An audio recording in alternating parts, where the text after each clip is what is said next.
This picture from 1998 is perhaps the largest Hockney that's ever been auctioned before. This particular picture was exhibited at the Royal Academy in 2012 alongside a number of his landscape pictures.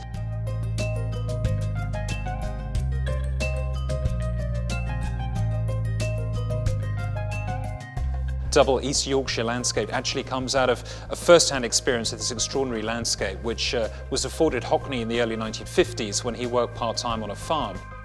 After that, of course, he famously developed and moved to Los Angeles, where the greater part of his work has been created, but a number of personal situations arose around the mid-90s, which meant that Hockney would come back, stay with his mother in Bridlington, and often take her for long drives across the East Riding landscape.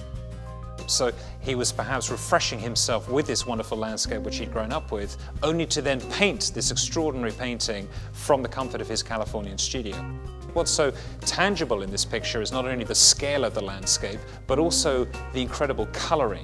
There's a saturation of colour which is definitely instilled with the memory of Yorkshire painted through the vision of a Californian sun.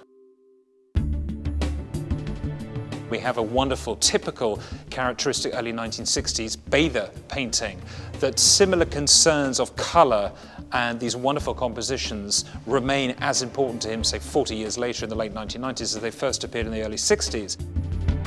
We have a male nude bather just beside this wonderful water, which is very deliberately described by Hockney, who's one of the great artists in terms of idealising the treatment of water.